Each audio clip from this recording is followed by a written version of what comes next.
Om Swastiastu. Perkenalkan, nama saya Niluh Putu Eka Puspa Astiti, nomor absen 25 dari kelas 11 MIPA 8. Di sini saya akan mempresentasikan materi di bab 2, yaitu mengenai ancaman terhadap integrasi nasional. Sebelum itu, saya akan jelaskan sedikit tentang pengertian dari integrasi nasional. Apa sih itu integrasi nasional? Jadi, integrasi nasional merupakan suatu usaha dan proses untuk mempersatukan berbagai perbedaan yang ada di suatu negara sehingga tercipta keserasian dan keselarasan secara nasional. Adapun faktor pendorong dan penghambat dari integrasi nasional. Faktor-faktor yang mendorong integrasi nasional yaitu 1.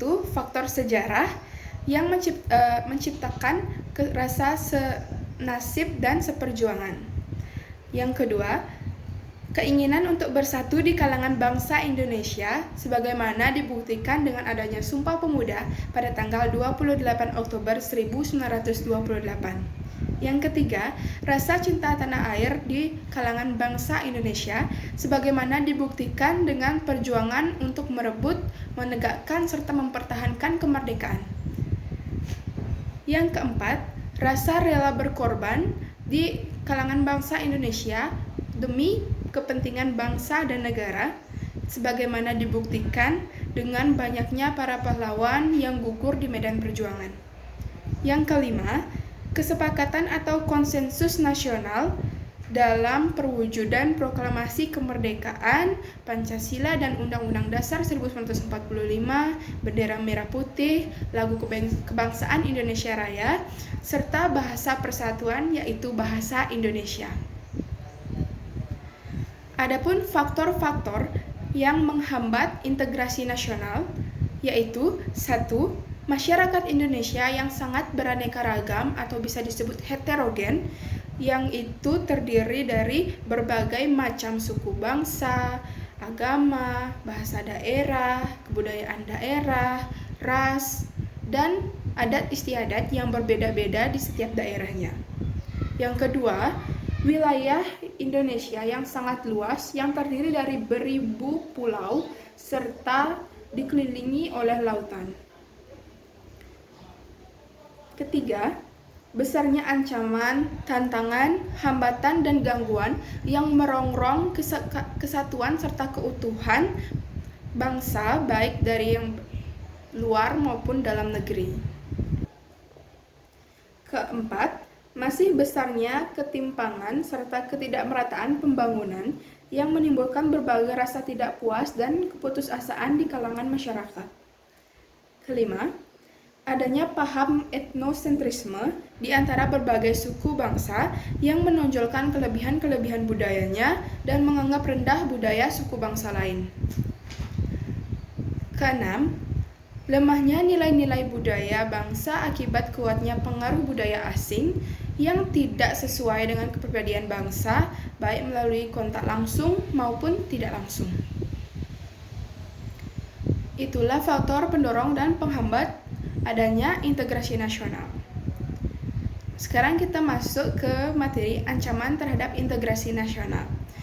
Sebelum itu, apa sih itu ancaman? Jadi, ancaman itu adalah setiap upaya atau kegiatan, baik dari dalam maupun luar negeri, yang dinilai mengancam atau membahayakan kedaulatan negara, keutuhan wilayah, dan keselamatan segenap bangsa. Berikut beberapa ancaman yang dihadapi bangsa Indonesia dalam berbagai aspek kehidupan. Yang pertama, ancaman di bidang ideologi. Salah satu ancaman bagi bangsa Indonesia di bidang ideologi Pancasila adalah komunisme.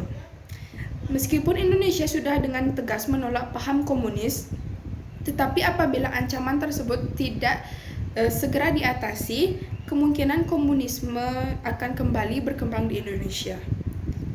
Bukan hanya komunisme, melainkan pengaruh liberalisme juga bisa menjadi ancaman bagi ideologi bangsa Indonesia, karena kehidupan masyarakat Indonesia saat ini lebih cenderung mengarah pada kehidupan liberal yang menekankan pada aspek kebebasan individual.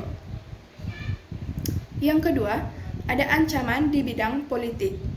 Ancaman di bidang politik dapat bersumber dari luar negeri maupun dari dalam negeri. Dari luar negeri, ancaman di bidang politik dilakukan suatu negara dengan melakukan tekanan politik terhadap Indonesia. Berbagai macam intimidasi, provokasi, maupun blokade politik merupakan bentuk ancaman non-militer yang berdimensi politik yang sering digunakan oleh pihak tertentu untuk menekan negara lain. Adapun ancaman berdimensi politik yang bersumber dari dalam negeri berupa penggunaan kekuatan dalam bentuk pengerahan massa untuk menumbangkan pemerintah yang sedang berkuasa. Selain itu, separatisme juga menjadi ancaman di bidang politik. Separatisme merupakan suatu kegiatan untuk memisahkan diri dari Negara Kesatuan Republik Indonesia. Yang ketiga, ancaman di bidang ekonomi. Ancaman di bidang ekonomi juga dapat dibagi menjadi dua, yaitu ancaman dari dalam negeri atau internal dan ancaman dari luar negeri atau eksternal. Ancaman internal yang ada di bidang ekonomi, contohnya yaitu kualitas sumber daya manusia yang masih kurang, pengangguran yang masih banyak dijumpai di Indonesia, inflasi yang ditandai dengan meningkatnya harga barang secara tidak terkendali, infrastruktur, sarana dan prasarana yang kurang memadai sehingga menghambat pertumbuhan ekonomi,